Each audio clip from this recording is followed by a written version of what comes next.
ईश्वर की प्यारी संतानों के रूप में मेरे निज आत्मन एक शब्द शास्त्रों में प्रयोग होता है जिसको जैनियों के शास्त्र में श्रावक कहते हैं। और श्रावक शब्द श्रोता से आता है और श्रोतापन का अर्थ है कि हम इतनी समग्रता से सुन सकें कि वो शब्द हमारे कान से ही नहीं, मन से ही नहीं, हृदय से ही नहीं, आपके अस्तित्व तक पहुंच जाएं। शायद ही आपने अपने जीवन में कभी किसी को सुना हो। सुनने की प्रक्रिया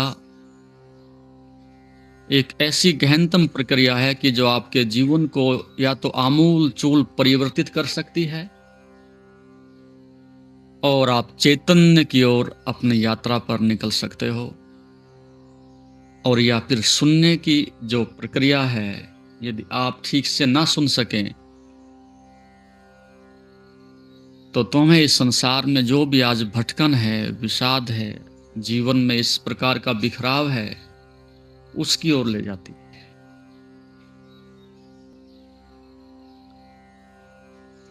और जैसा कि मैंने कहा, सभी इंद्रियों में से जो आपकी कान की इंद्रिय है वो सबसे अधिक बहिर्गामी है, 24 घंटे ओपन रहती है।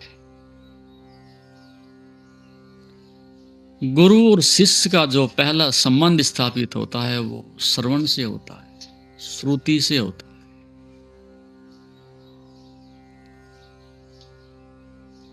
जब ज्ञान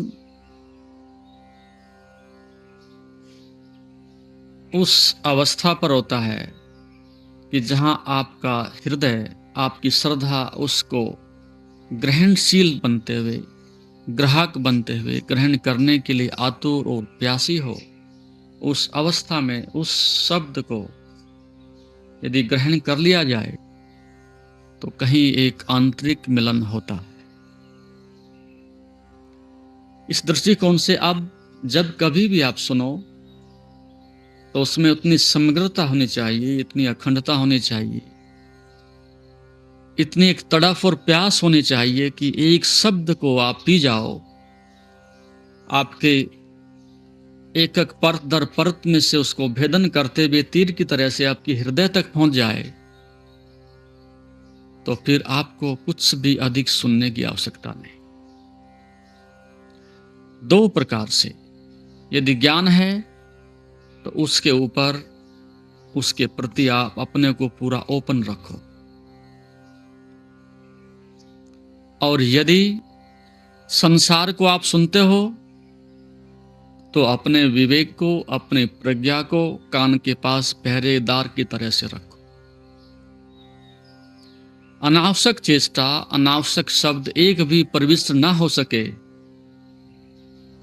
वो क्षमता तुम्हारी तभी हो सकती है जब आप उस विवेक और ज्ञान का ठीक से उपयोग कर सके।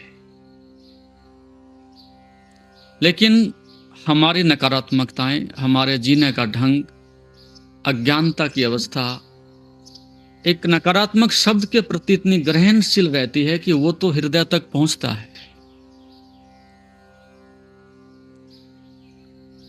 एक शब्द गाली के रूप में यदि आप तक आ जाए तो सीधी चेतना तक जाकर के चोट करता है। किसी की निंदा हो, उसमें एक शब्द आपकी चेतना तक पहुंचता है। जहां तक विनाश करने की प्रक्रिया है, उसको तत्काल ग्रहण करने के लिए आपका विकृत मन आतुर रहता है। और जब कुछ सृजनात्मक बात होती है, जिसमें सृजनशीलता होती है, उसके प्रति तुम्हारी बुद्धि, विवेक, चेतना सब औंधे घड़े की भांति होती है। आपके जीवन में 24 घंटे जो नकारात्मकता है वो आपको प्रभावित करती हैं। इसका अर्थ है जो आपका सम्यक केंद्र है वो अवरुद्ध है, जो सम्यक केंद्र है वो विकृत है, जो सम्यक केंद्र है वो ग्रहणशील नहीं है, और जो विकृति जन्य केंद्र है वो बराबर ग्रहणशील रहता है। इसलिए यदि साधना के जगत में आगे बढ़ना है तो आपको अब ठीक इसके विपरीत एक ऐसी यात्रा करनी होगी कि जहां जहां इस प्रकार के नकारात्मकताएं हैं, मन को एक विपरीत दिशा से जोड़ने वाली प्रक्रियाएं हैं, उनके प्रति आपने अपने को बंद करना होगा, उसमें रुचि लेना ही बंद करना होगा। और जहां श्रेष्ठतम हो सकता है उसको ग्रहण करने के लिए अपने हृदय को खोल के रखना होगा। तब आप धीरे धीरे अध्यात्म के जगत में विकसित हो सकते हैं। तुम्हारे दुख और द्वंद्व का मुख्य कारणों में से एक मुख्य कारण है, और जब तक इस प्रकार से आप संस्कारित नहीं होते उतने से पहले कभी भी आप अध्यात्म की यात्रा पर नहीं निकल सकते। जैसे आप देखते हो कि बरसात में एक औंधा घड़ा हम रख दें, कितनी भी वर्षा हो उसके अंदर एक बूंद भी प्रविष्ट नहीं होती। एक स्थिति। दूसरी स्थिति, हम सीधा भी रख दें और सीधा रखने के बाद भी उसकी पैनी में कोई छिद्र हो तो भी उसमें कोई ज्ञान की बूंद, कोई जल की बूंद संचित नहीं होती। और सीधा भी रहे और उसमें छिद्र भी हो, और यदि हम छिद्र को बंद भी कर दें और उसमें हम कूड़ा कचरा पहले डाल दें और उस कूड़े कचरे के ऊपर ऊपर से वर्षा होकर के भर भी जाए तो उस पानी को आप ग्रहण नहीं कर सकोगे, वो दूषित हो जाएगा। कई शर्त पूरी हो तब जाकर के आप श्रोतापन की स्थिति में आते हो। घड़ा सीधा भी हो, खाली भी हो, छिद्र भी ना हो और उसमें कोई गंदगी ना हो, तब एक शिष्यत्व का जन्म होता है, तब एक श्रद्धा का जन्म होता है। आपके जन्म में एक जीवन में एक कुंवारापन फिर से घटित होता है। इसलिए यदि आप अपने जीवन को उस अवस्था में, उस परम चैतन्य में, उस दृष्टा के भाव में आप अनुभव करना चाहते हो तो इस पात्रता को अर्जित करने के लिए जो भी आपकी इंद्रियां हैं उसमें अधिक संवेदनशीलता होनी चाहिए। हम संवेदनशील तो हैं अभी भी, लेकिन नकारात्मकता के प्रति, घृणा के प्रति, विनाश के प्रति, उसके प्रति हम अधिक संवेदनशील हैं। लेकिन अब हमें ठीक इसके विपरीत, जहां हमें सृजनात्मक दिखाई पड़ती है, प्रेम और करुणा जहां घटित होती है, उसके प्रति हमें अधिक सकारात्मकता रखते हुए अपनी सृजनात्मकता को बढ़ाना पड़ेगा। तो सुबह से लेकर के रात्रि तक इस बात के प्रति आपको सजग रहना होगा, इस बात के प्रति आपको अधिक संवेदनशील रहना पड़ेगा कि आपको अपने प्रत्येक इंद्रिय को निखारना है, अपने मन को उस वैराग से और विवेक से भरना है कि जहां 1% भी कोई नकारात्मकता आपके अंदर प्रविष्ट ना होती हो। और इस प्रकार के अवसर अधिक होंगे, इस प्रकार की संभावनाएं समाज में अधिक होंगी। लेकिन यदि आप अपने सम्यक केंद्र को, अपने राइट वे को, आप अपने एक आंतरिक संतुलन को बनाए रखते हो तो ठीक इसके विपरीत आपको जहां भी इस प्रकार की संभावनाएं दिखाई पड़ेंगी तो आप उसका उपयोग करें। साधना की दृष्टि से ये अधिक महत्वपूर्ण है। अन्यथा यदि आप ऐसा करने में सफल नहीं हुए तो आपके जीवन में साधना की दृष्टि से कोई रूपांतरण करने की, रूपांतरित होने की जो संभावना है वो समाप्त हो जाती है। एक बीज की भांति हम धीरे धीरे सिकुड़ते चले जाते हैं, सिकुड़ते चले जाते हैं। और प्रेम का अर्थ है कि फैलाव, विस्तार। साधना का अर्थ ही यही है कि अनंत की ओर हमने फैलना है। धीरे धीरे इस तरंग को हमने सागर की ओर मोड़ना है, इस लहर को वहां तक पहुंचाना है, तभी आप उस आनंद को, उस अवस्था को उपलब्ध हो सकते हैं। यदि ऐसा करने में आप सफल हो जाएं तो आपके जीवन के सभी विषाद समाप्त हो सकते हैं। सम्यक केंद्र आपको पहले तलाशना होगा। इसलिए आप साक्षी भाव में, दृष्टा भाव में होशपूर्वक यदि आप सतत साधना की ओर बढ़ते हैं तो धीरे धीरे आप पाएंगे कि नकारात्मकताएं अपने आप समाप्त हो जाती हैं। जैसे दृष्टा भाव समाप्त होता है वैसे ही आपको आवरण आ जाते हैं, आपके ऊपर तामस आ जाता है, आपकी सांसारिक वृत्तियां आपको ऊपर से ढक लेती हैं बादलों की भांति, और आप अपने अमृत के साथ साथ ही निवास करता है, लेकिन उसको सम्यक केंद्र के माध्यम से जागृत करना होगा, और उस जागृति के कारण ही एक एक बूंद करते करते उस गगरिया को आपको भरना होगा। तभी आप उस जीवन की एक आंतरिक जो गरिमा है, उसका जो सौंदर्य है, उसका आप अनुभव कर सकेंगे। ऐसा होगा कि लड़के से भगवान की तलाश में क्या कोई, उसने कहा दिखाई पड़ती है, सुबह जाकर के उस पर खड़े हो जाओ, और जहां आपकी छाया बनती हो वहीं पर खड्डा खोदना आरंभ कर देना, और आप पाओगे कि आपको वहां खजाना मिल जाएगा। उस धन की आतुरता में उस युवक ने सुबह सुबह अपना प्रयोग आरंभ किया। जहां उसकी छाया बनती थी, सिर से लेकर के वहां से खोदना आरंभ किया, लेकिन सूरज तो धीरे धीरे उदय होता होता ऊपर की ओर पहुंचता है। थोड़ा खड्डा खोदता है, वो छाया वहां से फिर पीछे को खिसक जाती है, थोड़ा वहां खड्डा खोदता है, वो छाया फिर पीछे को खिसक जाती है। ऐसा करते करते 12 बज गए, अब वो छाया भी समाप्त हो गई। अब ये प्रॉपर पता नहीं चल रहा है कि गड्ढा कहाँ खोदा जाए। जब तक छाया थी तब तक थोड़ी आशा दिखाई पड़ती थी, अब यदि वो छाया भी समाप्त हो गई तो खड्डा कहाँ खोदे। हम भी सब छाया में खड्डे खोद रहे हैं। जो कुछ हम जीवन का पीछा कर रहे हैं वो छाया का ही पीछा कर रहे हैं। एक छाया से दूसरी छाया में प्रवेश करते हैं, और धीरे धीरे रात्रि तक आते आते वो छाया समाप्त हो जाती है। एक फिर दूसरी सपनों की छाया हमें घेर लेती है। तो घबरा गया। पीछे से वो संत उधर से निकल रहे तो उन्होंने कहा, क्या बात, घबरा क्यों रहे हो, रो क्यों रहे हो? बोले अब क्या करें, वो छाया भी समाप्त हो गई। बोले अब तुम ठीक स्थिति में आ गए हो। अब तक तुम बाहर खड्डा खोद रहे थे, अब ठीक सूरज तुम्हारे सिर के ऊपर है, अब तुम अपने अंदर गड्ढा खोदो। बाहर की खदान ऐसी कोई खदान नहीं होती कि तुम्हें धन दे देगी। बाहर की खदान से तुम तृप्त ना हो सकोगे। एकमात्र यदि कोई खदान है आनंद की, सौंदर्य की, शांति की, प्रेम की, जो कुछ श्रेष्ठतम हो सकता है, उसकी खदान तुम्हारे अंदर है। लेकिन उसके लिए हमारे पास इस प्रकार का कोई उस खदान में उतरने का भाव नहीं है, उस तरह की कोई तैयारी नहीं है। हम तो सदैव बाहर की खदानों में भटकते रहते हैं, और उस भटकन में ही हमारा जीवन धीरे धीरे समाप्त हो जाता है। अंदर कहीं खदान हो सकती है, उसकी संभावनाएं हो सकती हैं, उसके लिए आपके अध्याय में, आपके जीवन में कुछ ऐसा दिखाई नहीं पड़ता, आपके अंदर कोई ऐसी प्रेरणा नहीं होती कि उस खदान को आप ठीक से तलाश सकें, खोज सकें। तो इसलिए जब कभी भी आपको आनंद की तलाश हो, प्रकाश को पाने की संभावना आपके मन में दिखाई पड़े, तो बाहर किसी खदान में मत जाना। आंख बंद करके शायद मेरे अंदर ही है खदान, उसको आप खोदने लगना।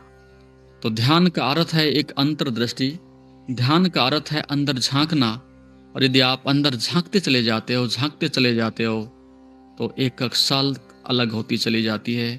परत दर परत आप अंदर उतरते चले जाते हैं, और एक समय आता है कि आप स्वयं की गंगोत्री में वापस लौट जाते हो।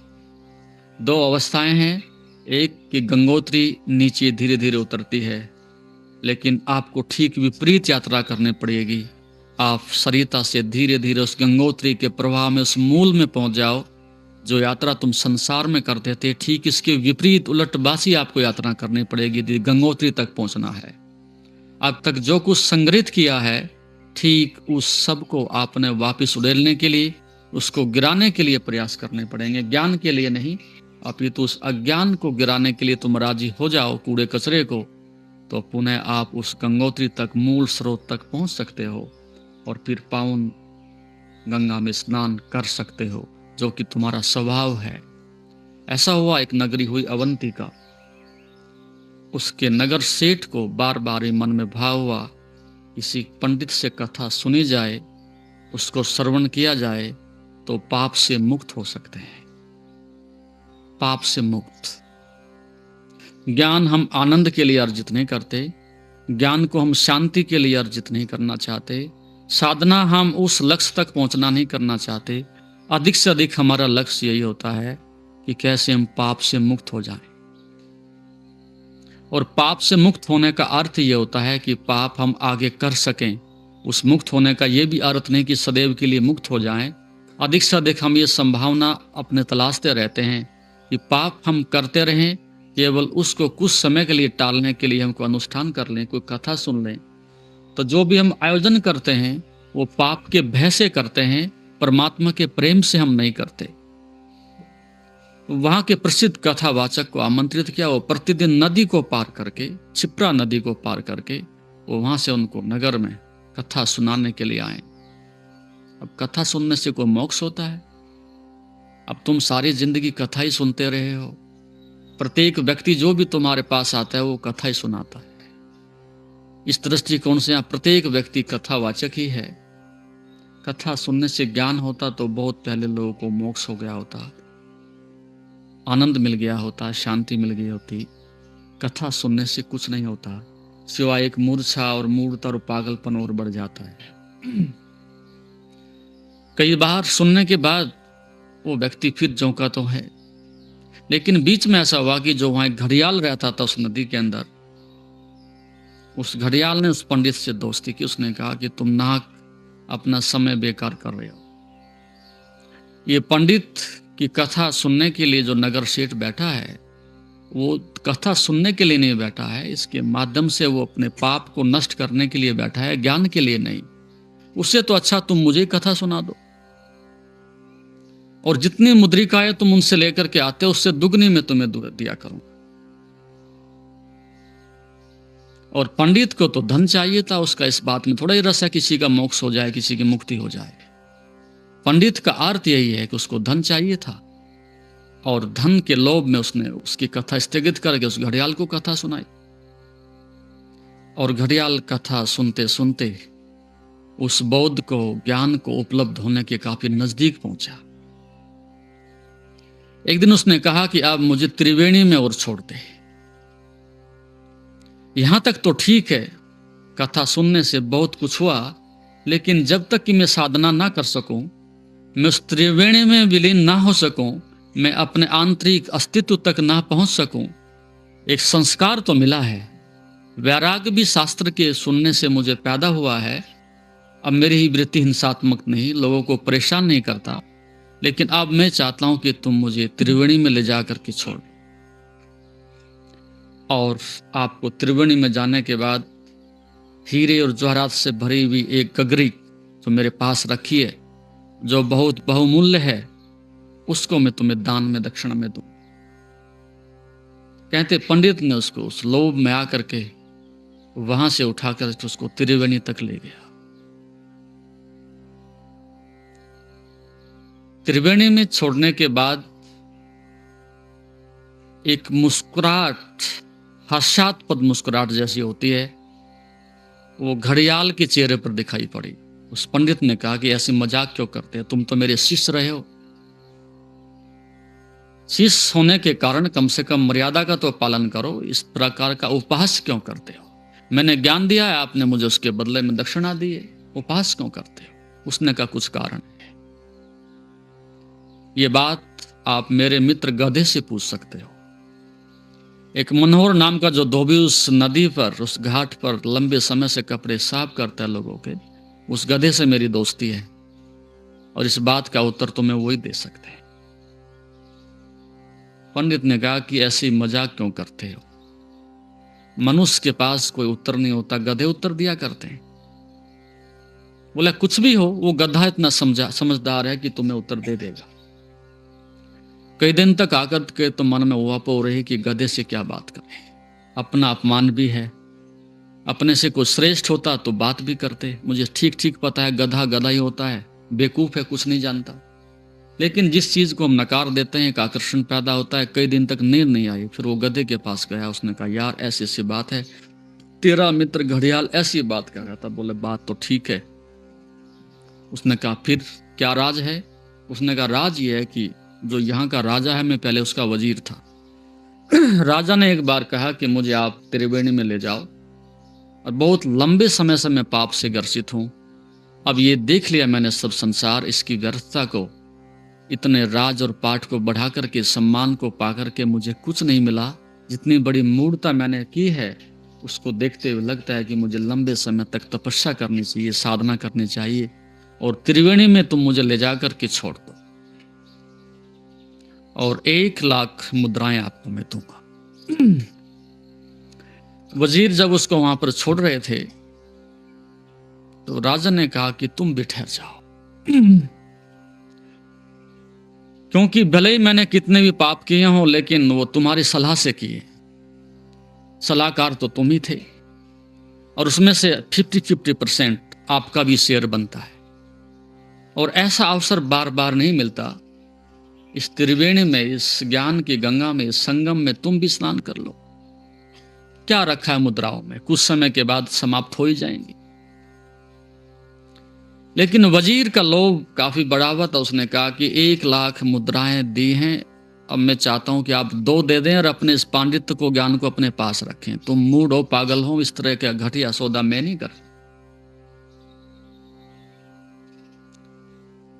और वजीर ने वो चीज नकार करके कुछ मुद्राएं लेकर के वापस आ गया। अब मैं उसका गधा हूं। मैं वजीर था, वो धन लेकर के मैं गधा बन गया। उस ज्ञान को ठुकराने के बाद आज मैं गधा हूं। एक अच्छा अवसर मिला था मुझे उस त्रिवेणी में स्नान करने के लिए, लेकिन मैंने उसको गंवाया और उसका आज फल भोग रहा हूं गधे के रूप में। हमारा भी ऐसे दुर्भाग्यपूर्ण जीवन है। यदि हम धन के लिए ही मरते हों, हम धन के लिए ही जीते हों, धन के लिए हम आंख बंद करके 24 घंटे भागते हों, तो हम भी 2 पैर के गधे ही हैं। हम ढो रहे हैं इस जिंदगी को गधे की भांति। अपना वजन, पड़ोसियों का वजन, मित्रों का वजन, शत्रुओं का वजन, एक लंबी श्रृंखला है जिसका कि हम गधे की भांति ढो रहे हैं। क्या इतनी आत्मीयता है तुम्हारे अंदर, इतना प्रेम है कि तुम किसी चीज को प्रेम से स्वीकार करते हो? प्रेम नहीं है, हम उसको ढो रहे हैं, किसी तरह से खींच रहे हैं। तो गधे की जिंदगी ही जीते हैं अधिक से अधिक। तो साधक होने के नाते आप त्रिवेणी में स्नान कर सकें। त्रिवेणी का अर्थ है जहां ज्ञान, कर्म और भक्ति का एक ऐसा संतुलन हो जाए कि जब तुम कर्म में हो तो निष्काम कर्म की पराकाष्ठा पर उस अखंडता के साथ इतने आप कर्म में लीन हो जाएं, मस्त हो जाएं कि संपूर्ण भविष्य और भूत और वासना और विचार समाप्त हो जाए। कर्म के जगत में ऐसा होना चाहिए। कुछ भी शेष ना बचे, सब कुछ आप दांव पर लगा दो। और जब थोड़ा काव्य के जगत में आओ, थोड़ा सा नृत्य के जगत में आओ, थोड़ी श्रद्धा के जगत में जब आप प्रवेश करो, 24 घंटे में कम से कम ऐसा कई बार तो होना ही चाहिए। यदि तुम्हारा जीवन सही दिशा में है तो कई बार ऐसा होना चाहिए कि प्रकृति के, काव्य के, संगीत के साथ आप एक रस हो जाओ, आपका हृदय खुला हो जाए और आप उसमें से कुछ श्रद्धा और प्रेम के कुछ झरोके उसमें खोल के रखो और कुछ 2 बूंद उसमें आकर के गिर सकें। अन्यथा जीवन इतना नीरस हो जाएगा, शुष्क हो जाएगा कि कर्म से ऊब आ जाएगी। आप अभी भी जो कर्म करते हो, कर्म आप करते नहीं, कर्म करना तुम्हारे प्रति एक बलात्कार है। किसी तरह से जबरदस्ती ना चाहते हुए भी करना पड़ता है। तुम्हारे कर्म करने में तुम्हारी आत्मीयता नहीं होती। मन इतना लेथार्जिक है, जीवन इतना आलस्य और तामस से भरा हुआ है, जीवन का लोभ का इतना अधिक आपके मन में प्रवाह है, इतनी प्रगाढ़ता है कि आप करना नहीं चाहते, लेकिन जबरदस्ती करना पड़ता है आजीविका के लिए। इसलिए प्राय बाप कहता सुनता दिखाई पड़ता है अपने बच्चों से कि तुम्हारे लिए किसी तरह से खींच रहा हूं, तुम्हारे लिए किसी तरह से जीवन को ढो रहा हूं, तुम्हारे लिए ही मैं कमा रहा हूं, और ऐसा कह के वो निरादर कर रहे हैं बच्चों का। यदि बच्चे नहीं होते तो भी तुम्हें कम से कम इतना तो करना ही पड़ता, अपनी आजीविका के लिए, रोटी के लिए कुछ तो करते। लेकिन आदमी इस बात के लिए भी दूसरे को परेशान करता है कि तुम्हारे लिए मर रहा हूं, ढो रहा हूं जिंदगी को। तो बच्चे तुम्हारा प्रेम नहीं है, बच्चे तुम्हारे द्वारा आमंत्रित नहीं है, बच्चे तुम्हारे घर में अतिथि नहीं है, बच्चे तुम्हारे लिए एक बोझ हैं। और बिना प्रेम के संसार में कोई भी श्रेष्ठतम वस्तु भी तुम्हारे हाथ में दे दी जाए, वो तुम्हारे लिए भार बनेगी, बोझ बनेगी। तो हमारा आपस में जो जीने का ढंग है वो एक बोझ की तरह से हम खींच रहे हैं। इसलिए पत्नी एक आत्मग्लानि से भरी रहती है कि मैं पति की कमाई खाती हूं। एक बहुत बड़ी निर्भरता है, लंबे समय से बहुत बड़ी गुलामी है। स्त्री के ऊपर इस बात का दबाव रहता है समाज में कि मैं एक निर्भरता का, एक गुलामी का, एक बंधन का जीवन जी रही हूं। वो कुछ देंगे तो मेरे जीवन में कुछ होगा, यदि वो इनकार कर दें और नाराज हो जाएं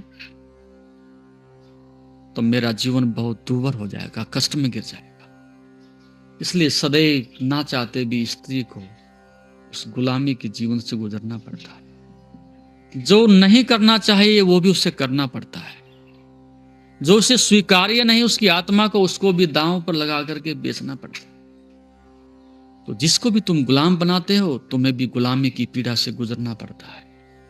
ज्ञान मात्र मनुष्य को स्वतंत्रता देता है, समझ मनुष्य को स्वतंत्रता देती है, प्रेम मनुष्य को स्वतंत्रता देता है, लेकिन गुलामी नहीं। आप चाहो कि किसी व्यक्ति को हम गुलाम बना लें, जानवर भी नहीं चाहते, आदमी तो ऐसी गुलामी क्यों चाहेगा। तो लंबे समय से स्त्री ने फिर दो ही अपने ढंग अपनाए हैं, दो ही तरीके उसके रहे हैं समाज में। या तो एक गुलामी से दूसरी गुलामी में वो अपनी जिंदगी को पच पच करके मरने देने के लिए उसके लिए तैयार रहे, और या फिर वो पुरुष की भांति आक्रामक हो जाए। इसलिए 5000 वर्षों से इतनी गुलामी की पीड़ा से गुजरते गुजरते अब स्त्री ने एक दूसरा ढंग अपनाने का प्रयास किया है। वो और भी खतरनाक है, वो आक्रामक हो गई है। अर्थात स्त्री स्त्री की भांति रहना पसंद ही नहीं करती। कि बहुत देख लिया हमने, स्त्री बन के, सेवा करके, प्रेम दे करके, अब उसके मन में एक प्रतिक्रिया पैदा हुई है जो पश्चिम से आई है कि हमने पुरुष जैसा ही बनना, उतना ही आक्रामक होना है, उतना ही शक्तिशाली होना है, उतना ही हमें अधिक अपने पैरों पर खड़ा होना है। और अब उसने वो काम जो मनुष्य करता था सब कुछ वही करने आरंभ करती है। नशा करती है, सिगरेट पीती है, शराब पीती है, युद्ध लड़ने के लिए जाने के लिए वो तैयार है। अपने वस्त्रों में उसने परिवर्तन किया है, खान पान में परिवर्तन किया है, लगभग प्रत्येक क्षेत्र में जहां तक हो सकता है एक बराबरी करने का एक आक्रामक दृष्टिकोण अपनाया है। लेकिन ये और भी अधिक खतरनाक है, क्योंकि स्त्री के पास ऐसा स्वभाव नहीं कि वो लड़ाकू हो सके। स्त्री के पास ऐसा स्वभाव नहीं कि वो बहुत अधिक खतरनाक और आक्रामक हो सके। स्त्री के पास ऐसा स्वभाव नहीं है कि वो बहुत बड़ा तर्क खड़ा कर सके। उसके जीवन का स्वभाव तो श्रद्धा है, विनम्रता है, करुणा है, प्रेम है। लेकिन अपने स्वभाव के विरुद्ध कितना भी प्रयास करे उसको नहीं बदला जा सकता। स्त्री स्त्री ही रहेगी, पुरुष जैसी नहीं बन सकती। और यदि ऐसा वो कर रही है तो अपने जीवन को और अधिक खतरे में डाल रही है, और अधिक तनाव और चिंता में डाल रही है। उसे तो आने वाले समय में और भी स्थिति दयनीय होने वाली है। नहीं, ये ठीक नहीं।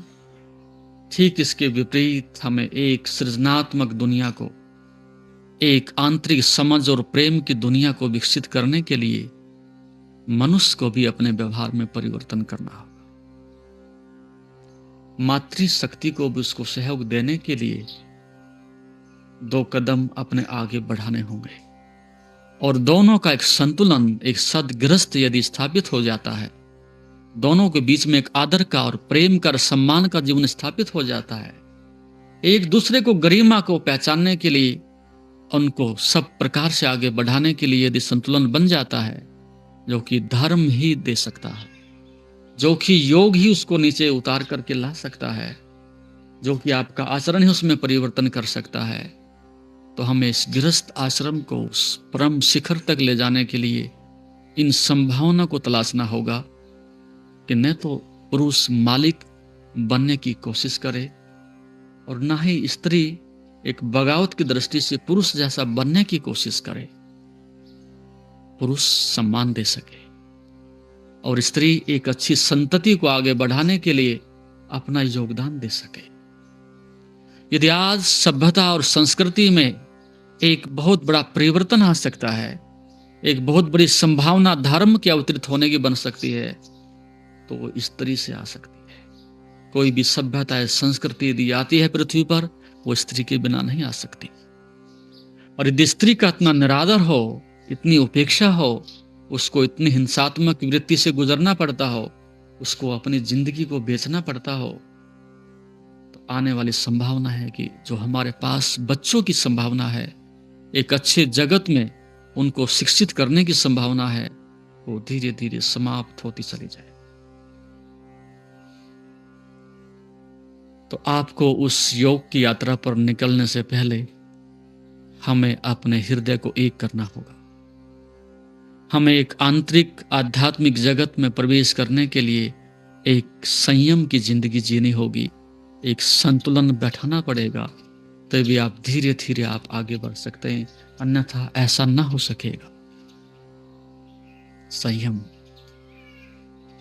और वो साधना से आ सकता है, वो ध्यान से आ सकता है, वो तुम्हारे अंदर की खदान से तुम्हें मिल सकता है।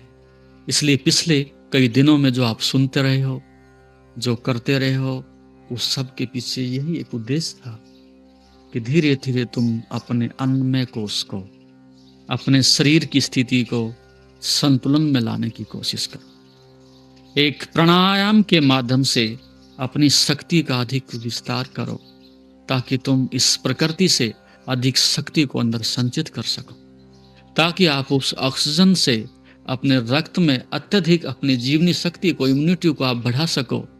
और जो तामस है आपके अंदर, जो आपके अंदर एक बहुत बड़ी परत जम गई है, कोटिंग हो गई है उसकी अनावश्यक कूड़े और कचरे की, उसको प्राणायाम के माध्यम से जलाया जा सके। तुम्हारी जीवनी शक्ति के साथ साथ तुम्हारी आयु को भी और अधिक लंबाया जा सके, तुम्हारे स्वास्थ्य को उन्नत किया जा सके। उस दृष्टि से प्राणायाम से एक बहुत बड़ी शक्ति आप ग्रहण कर सकते हो।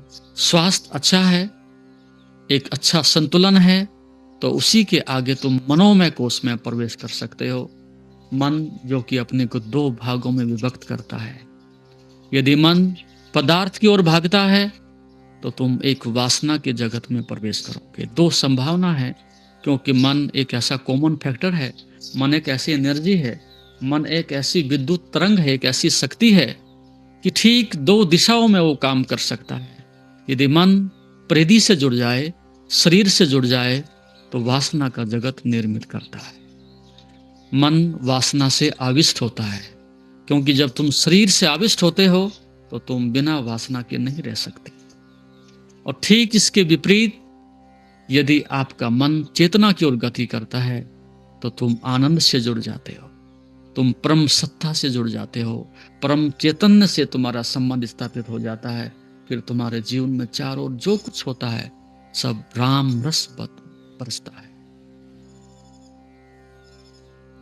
तो दिशा भटक जाओ तो आप दुख और दुख के अनंत सागर की ओर, उसमें पीड़ा और पीड़ा की ओर बढ़ते चले जाते हो। और यदि मन इधर से हटा करके आपका चेतना के जगत से जुड़ जाता है तो फिर तुम्हारे प्रेम की, आनंद की कोई सीमा नहीं। बुल्ले शाह ने एक जगह लिखा है कि जब वो गुरु से ज्ञान लेने गए तो गुरु एक साधारण किसान थे।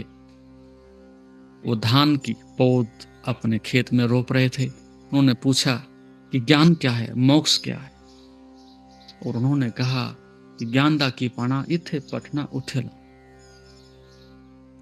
वो सदुगड़ी भाषा में ठीक कहते हैं, जिसको हम विज्ञान की भाषा में, जैसा कि मैंने कहा, कि मन की दो संभावना है, शरीर से संसार से जुड़े तो एक इच्छा का, बंधन का और वासना का जगत निर्मित करता है, और ठीक वही मन चेतना की ओर आगे बढ़े तो वहां रस बरसता है। अवधू मेरा मन मतिवारा। उस समय अवधू नहीं थी, अवधू जो पूर्णतः धुल गया हो, जो पूर्णतः साफ हो गया हो, जो कलंक रहित हो गया हो, उसको हमने अवधूत कहा है। अवधू मेरा मन मतिवारा, ऐसा मन जो उस चेतना से जुड़ गया हो पूर्णतः धुल जाता है, निष्कलंक हो जाता है, और मतिवारा फिर मस्त हो जाता है।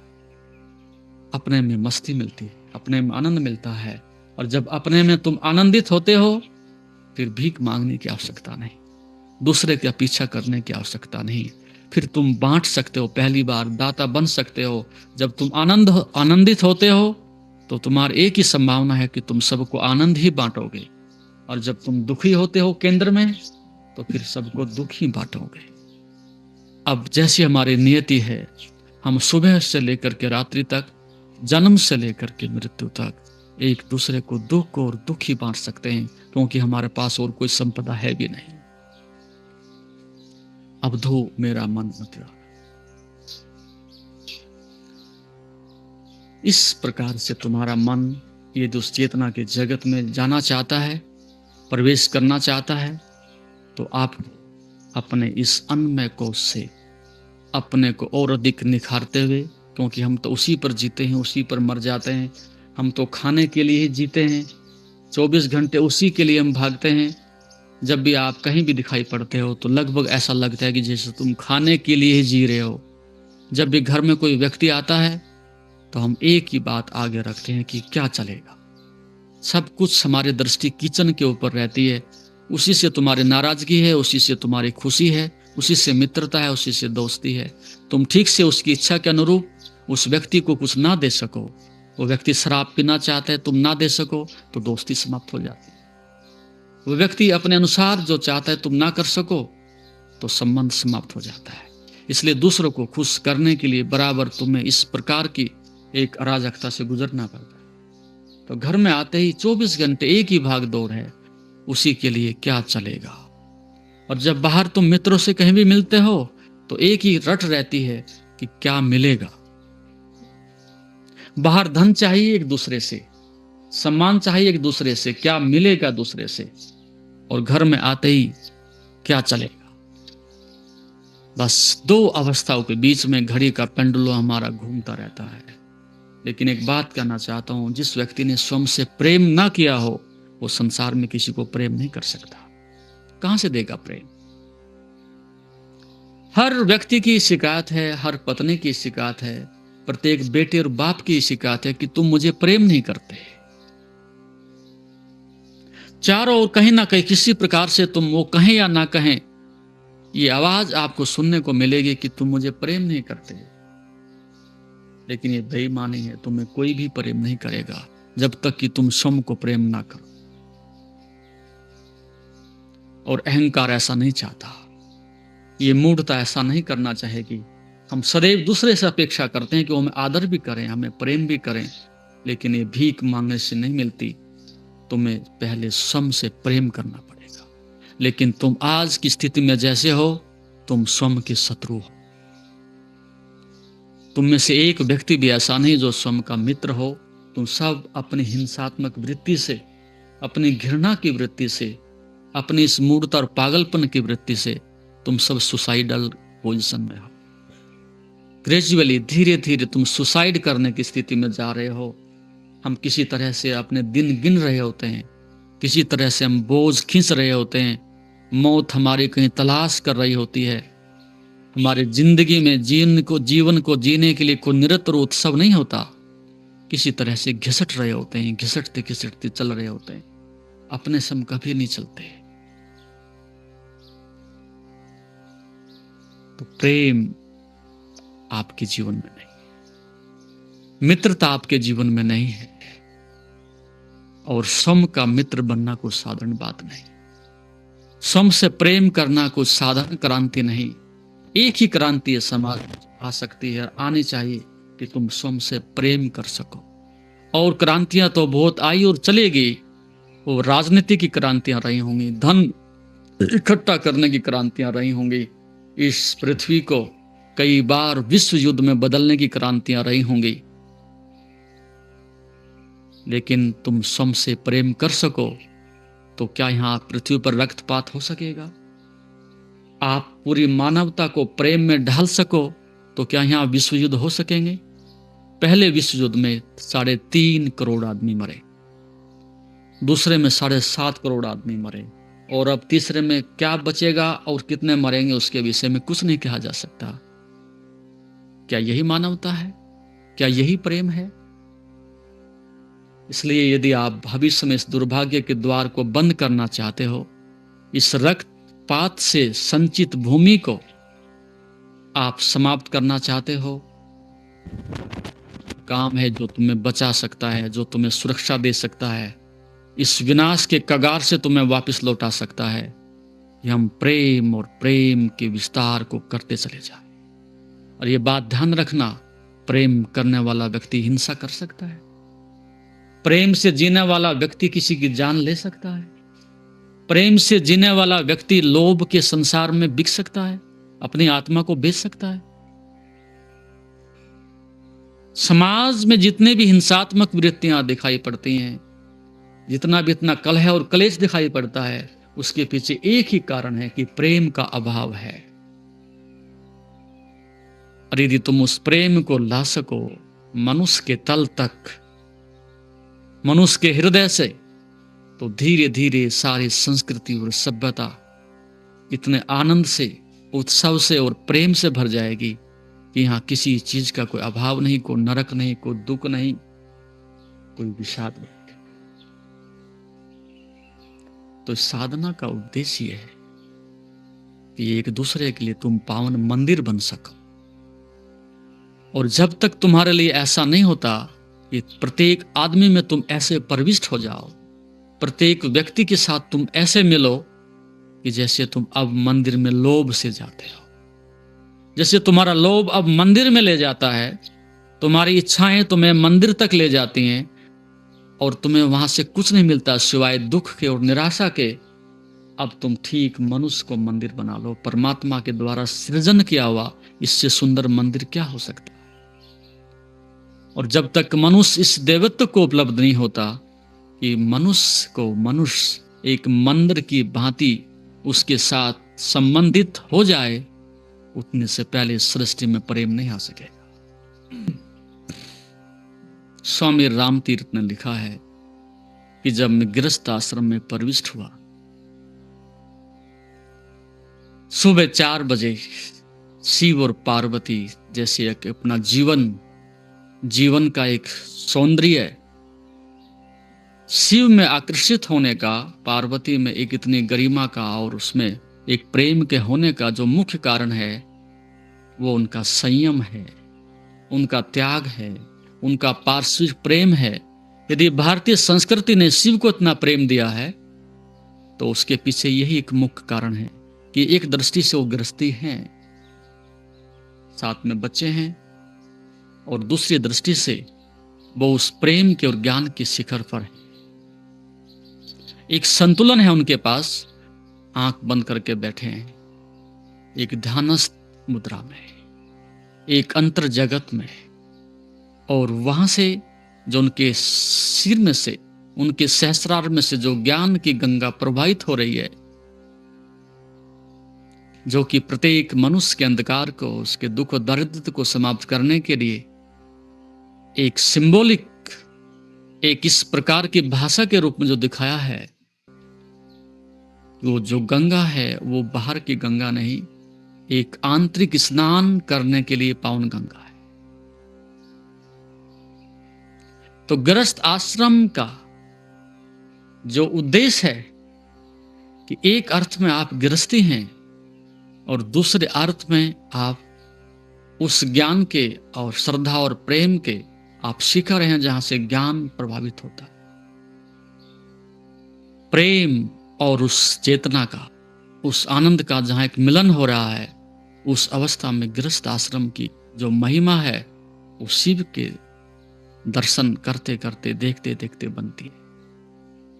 ठीक उसी अवस्था को प्राप्त करने के लिए यदि आप अपने गृहस्थ आश्रम में रहते हो और हम पति और पत्नी को, बाप और बेटे को, मित्र और मित्र को इस प्रकार से एक पावनता में, पवित्रता में और प्रेम में मंदिर की तरह से हम उसका एक दूसरे के लिए द्वार खोल सकें, तो आप सोचते हैं कि कितनी सुंदर ये सृष्टि है, चारों ओर कितना परमात्मा का फैला हुआ ये जगत है। उसको देखने के लिए तुम्हारे पास पहली बार आंखें होंगी। यहां कहीं भी नरक नहीं, वो तुम निर्मित करते हो। तो इस प्रकार से तपस्या करते करते, एक व्रत अनुष्ठान करते करते, एक संकल्पवान बनते बनते आप ऐसी अवस्था तक पहुंच सकते हो। एक कहानी मुझे प्रीति कर है, मैं लगभग प्रत्येक वर्ष तुम्हें सुना ही देता हूं, शायद क्योंकि तुम जिस गृहस्थ आश्रम में रह रहे हो तुम्हारी मान्यता ही ऐसी हो गई है, हम तो भोगी हैं, हम तो अधम हैं, पापी हैं, गिरे हुए हैं, हम कुछ ना कर सकेंगे, कुछ ना उठ सकेंगे, हम आगे ना बढ़ सकेंगे। इस प्रकार की भावना तुम्हें कोई उठने नहीं देगी। इसलिए प्राय तुम्हें प्रेरित करने के लिए कहा करता हूँ। इतिहास में एक बहुत विचित्र पुस्तक है, एक बहुत सुंदर पुस्तक है योग वशिष्ठ के रूप में। उस योग वशिष्ठ में एक सुंदर कहानी मैंने पढ़ी राजा सिक्कीध्वज की। सिक्कीध्वज वहां के राजा हैं, प्रतापी राजा हैं, एक समझदार राजा हैं, और धीरे धीरे अपने राज्य की व्यवस्था को देखते देखते, उसका विस्तार करते करते जब वो बूढ़े हो जाते हैं तो उनके मन में एक भाव पैदा होता है, इस व्यर्थता को, इस धन के विस्तार को तो मैंने देखा है, लेकिन मैंने स्वयं का विस्तार नहीं किया है। मैंने जगत को तो बढ़ाया है, लेकिन स्वयं को मैंने नहीं बढ़ाया। धन बहुत बढ़ा है, सम्मान बहुत बढ़ा है, लेकिन मैं अंदर से नहीं बढ़ा हूं। मैं बोना और ठिगना होता चला गया। मुकुट तो दिखाता है कि मैं बहुत बड़ा हूं, लेकिन मेरी क्षुद्रता अंदर से ये दर्शाती है कि मेरे अंदर अभी बहुत कुछ ऐसा है जो मुझे नीचे की ओर घसीटता है। इसलिए विरुद्ध अवस्था आने को है। बाल सफेद हो गए, इंद्रियां निस्तेज हो गई, मन संसार से मुरझाने लगा है। अब मैं वापिस जंगल में लौट जाना चाहता, पुनः फिर से उस कुंवारेपन को प्राप्त करने के लिए, उस तेज को ग्रहण करने के लिए, खोई हुई शक्ति को प्राप्त करने के लिए, उस खोए हुए प्रकाश को फिर से प्राप्त करने के लिए मैं जंगलों में निकल जाता। ये हमारे भारत की संस्कृति रही प्राचीन काल से। गृहस्थ आश्रम में जो बिखर गया है, लेकिन अनुभव भी किया है। हम बिखरते ही रहें तो ज्यादा से ज्यादा मौत हमारी प्रतीक्षा करेगी और हम कब्र में दफना दिए जाएंगे। लेकिन उस बिखराव के साथ साथ हम ये अनुभव भी कर लें तो गृहस्थ आश्रम भी तुम्हारे लिए सीढ़ियां बन जाती हैं सत्य तक जाने की। इसलिए उस व्यक्ति के पास इस प्रकार की दृष्टि भी थी, अन्यथा कौन सोचता है कि राज्य से वापस लौट जाए। उसकी व्यर्थता को और मूर्खता को, पागलपन को देख करके वैराग होना स्वाभाविक था। और जिसको ना हो वैराग वो मूढ़ है, बुद्धू है, पागल है। सिंहासन पर बैठकर के भी जिसको वैराग ना हो बुद्धू रहा होगा। और आप लोग भी इतना प्राप्त करके आज तक तुम्हें इतनी समझ ना आई होगी तो तुम भी बुद्धिहीन हो, अनुभवहीन हो, मूढ़ हो। असंभव कामना नहीं हो सकती पूरी, तो हमें वापसी करनी चाहिए। बाहर तो हमने दौड़ करके देख ही लिया है, अब हम अंदर भी दौड़ के देख। ना मिले ज्यादा से ज्यादा यही होगा, मौत नजदीक आ ही रही है, संसार से चले जाएंगे तो कोई घाटे का सौदा नहीं। जीवन तुम्हारा नहीं और मृत्यु भी तुम्हारी नहीं। आते हो तुम परमात्मा से और जाते हो तो भी परमात्मा से। तुम मौत को आज तक नहीं रोक सके। तुम आओगे संसार में, आवागमन को भी तुम नहीं रोक सके। तुम इच्छा करते हो, वो तुम्हारा जन्म लेकर के फिर आ जाती है और इच्छाओं को पूरा करने के लिए फिर तुम्हें ट्रांसफर कर दिया जाता है। मरता तो संसार में कोई एक बिरला आदमी ही है जिसको तुम मौत कहते हो। मौत नहीं, एक पड़ाव होता है। जब तक इच्छा है तुम मर नहीं सकते। एक इच्छा से दूसरी इच्छा तुम्हें अगले जन्म में ले जाती है। तुम मरे कब हो? एक पड़ाव की भांति, जैसे रात्रि को तुम 8 घंटे के लिए सो जाते हो, एक छोटी सी वो भी मृत्यु ही होती है। सुबह उठ करके फिर तुम खड़े हो जाते हो, फिर इच्छाओं का ताना बाना बुनते हो। तो मरता तो कोई बुद्ध पुरुष है, क्यों ज्ञानी पुरुष है जिसकी इच्छाएं त्रोहित हो गई हैं। एक बार का मरना ही भला है, वो बार बार नहीं मरते। जिसने स्वयं के अज्ञान को मार दिया हो, स्वयं की इच्छाओं को मार दिया हो, वही वस्तुतः मरना होता है। नहीं तो तुम ठीक से देखा जाए आज तक मरे ही नहीं। बीच में पड़ाव, 10-20 दिन के बाद, 2 वर्ष के बाद फिर आ जाओगे। कौन मरा? फिर खड़े हो जाओगे। तो राजा को ये भाव पैदा हुआ कि अब कुछ, इससे पहले कि मृत्यु आकर के मुझे दबोच ले, इससे पहले कि मृत्यु मेरे समस्त इच्छाओं के जाल को नष्ट कर दे, मैं इससे बाहर निकलने के लिए वापसी कर जाता हूं। उसने अपनी रानी चुड़ाला से कहा, अब नहीं चाहता ये विस्तार, अब स्वयं का विस्तार चाहता हूं। अब एक संयम की साधना करके संसार से मुक्त होना चाहता हूं। और उनको नहीं पता था कि मेरे साथ जो चुड़ाला रह रही है वो एक बहुत बड़े संत की बेटी है, एक ऋषि की पुत्री है। और जिस ढंग से वो जी रही है उनकी दृष्टि कभी गई भी नहीं, क्योंकि कौन पति कभी पत्नी को देखता है कि कैसी जिंदगी जीती है। वो श्रेष्ठ भी हो सकती है, ऐसा तो पुरुष सोच ही नहीं सकता। उसमें कुछ महानता है, कुछ प्रतिभा छिपी है, ऐसा तो मनुष्य कभी देखता ही नहीं। उसके पास निर्दोष आंखें हैं, सरल हृदय है, ऐसा कोई देखता ही नहीं। उसका जीवन इतना सरल था कि निर्दोष था। कभी राजा की निगाह नहीं गई, बाकी लोगों की निगाहें जाती थी। महल में चर्चा होती थी, ये रानी विचित्र है, ये अद्वैत में जीती है, किसी के साथ कोई पक्षपात नहीं, पूरी राज्य को प्रेम करती है, सबको हृदय से लगाती है, और इतनी निर्लिप्तता से, सहजता से वो रहती है कि दूसरे लोग जरूर उसके उस सहजता को, उसके आनंद को, उसके उत्सव को देखते थे, मात्र राजा को नहीं दिखाई पड़ता, क्योंकि पत्नी है। जब ये बात राजा ने कही तो चुड़ाला ने मुस्कुराते हुए कहा कि क्या आप वस्तुतः ज्ञान को चाहते हो? कि हाँ, चाहता हूं। यदि मैं तुम्हें ज्ञान दे सकूं तो क्या स्वीकार कर सकोगे? उसने फिर ऊपर से नीचे तक देखा कि तुम और मेरा मालिक बनना चाहती हो, तुम और मेरा गुरु बनना चाहती हो, और तुम्हारे पास कहां से ज्ञान आया? मैं देखता हूं इस राजभवन में मुझे ज्ञान नहीं हुआ, तुम्हें कहां से ज्ञान हो गया? तुम सब कुछ जो मैं करता हूं उसी का अनुसरण करती हो। उसने कहा, तुम कुछ भी करते हो, लेकिन मेरे करने में और आपके करने में अंदर एक बहुत बड़ा मौलिक अंतर है। तुम जो भी कुछ करते हो वो कुछ पाने के लिए करते हो, कुछ प्राप्त करने के लिए करते हो, लेकिन मेरे लिए सभी खेल है, सब तमाशा है। मैं रह रही हूं शरीर से यहां, लेकिन इस महल में मेरा 1% मन नहीं है। ये रहे तो ठीक, ना रहे तो ठीक। और यदि तुम इस बात की परीक्षा भी लेना चाहते हो तो आप जाइएगा, अभी जा सकते हो, राज चलेगा, हम बैठ जाएंगे। मुझे यहां अंदर राजभवन में बैठने से और उस सिंहासन पर बैठने से कोई अंतर नहीं पड़ता। आप जा सकते हो और मैं इसको संभाल लेती हूं, कोई द्वंद्व नहीं। और कहते हैं राजा वहां से निकले, दूर कहीं जंगलों में गुफा में जाके बैठे, रानी राज को चला रही।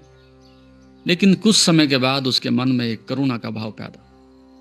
पत्थर पर जाके बैठ गए हैं, गुफा चले गए हैं, लेकिन समझ कहां से आएगी? ज्ञान कहां से आएगा? ये अंधकार कौन मिटाएगा? और यदि ऐसे बैठे बैठे ज्ञान हो जाता तो किसी को भी हो जाता। कुछ तो करना पड़ेगा। उन्होंने स्वयं एक सन्यासी का वेश बना करके वो वहां से निकलती है। सुबह सुबह सूर्य उदित हो रहा है,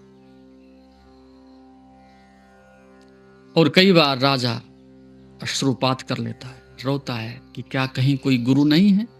क्या कहीं कोई परमात्मा नहीं है? क्या कोई कहीं मार्ग नहीं है कि जो आकर के मुझे मार्ग दिखाए?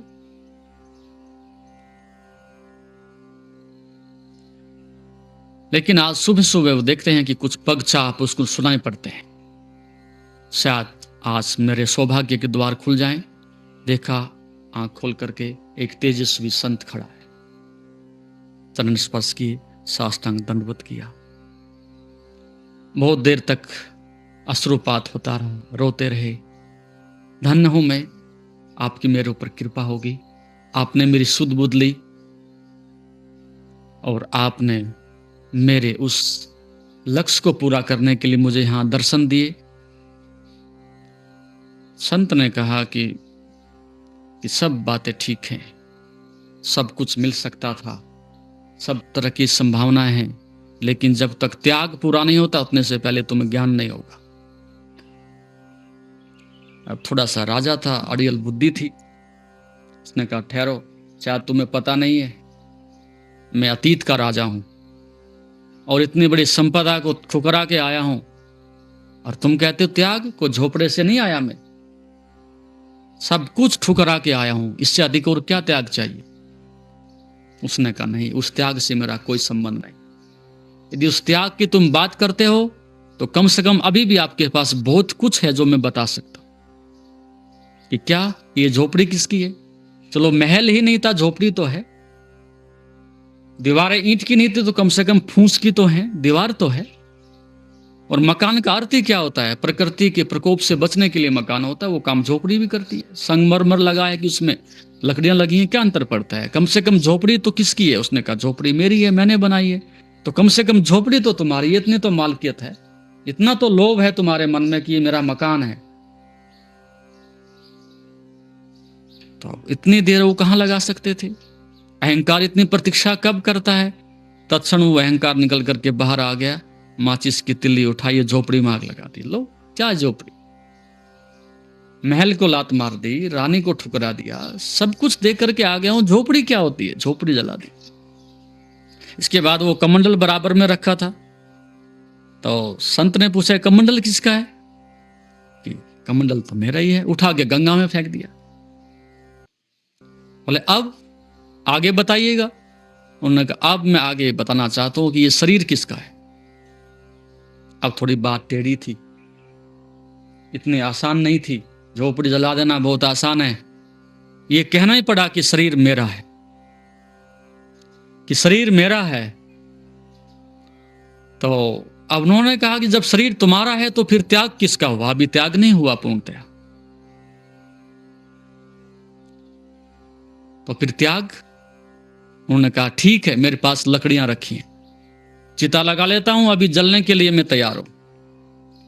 और कुछ लकड़ियां इकट्ठी थी, वो चिता संचित करके और वो उसमें आग प्रज्वलित करके कूदने की तैयारी ही में थे। उन्होंने कहा एक बात जाते जाते मुझे और बता जाओ, अंतिम त्याग और अंतिम कसौटी आप पार हो गए तो ज्ञान आज ही हो जाएगा। ये बताओ कि जब तुम्हारी अस्थियां, ये हार्ट मांस मज्जा जल जाएगी, शरीर जल जाएगा, तो राख किसकी होगी? कि मेरी राख होगी।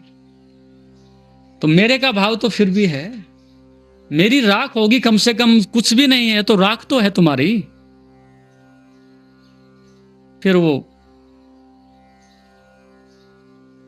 अंदर से बौखलाहट पैदा होगी, अंदर से एक उत्तेजना पैदा होगी। फिर तुम चाहते क्या हो? मैं सब कुछ दांव पर लगाने के लिए तैयार बैठा हूं, फिर तुम किसको त्याग कहते हो? उन्होंने कहा फिर तुम अंदर गुफा में आ जाओ। त्याग शरीर तुम्हारा नहीं है, तुम इसका त्याग नहीं कर सकोगे। राज तुम्हारा नहीं था, ये तुम्हें भ्रांति थी, उसका त्याग करना एक मूढ़ता है। जो तुम्हारा नहीं था अब तक, उसका त्याग करने का भी तुम्हें कोई अधिकार नहीं है। तुम कुछ लाए नहीं थे, ले नहीं जाओगे। जो अज्ञान तुमने इकट्ठा किया है, जो अकड़ इकट्ठी कर ली है, उसी का त्याग करना है। इस अहंकार का ही त्याग करना है, बाकी और तुम त्याग करने की कोशिश मत करना। और फिर उन धीरे धीरे साधना को आगे बढ़ाते हुए, उस मार्ग को आगे बढ़ाते हुए एक ऐसी अवस्था में उनको पहुंचा दिया कि जहां अंदर से ही अंधकार मिट जाए।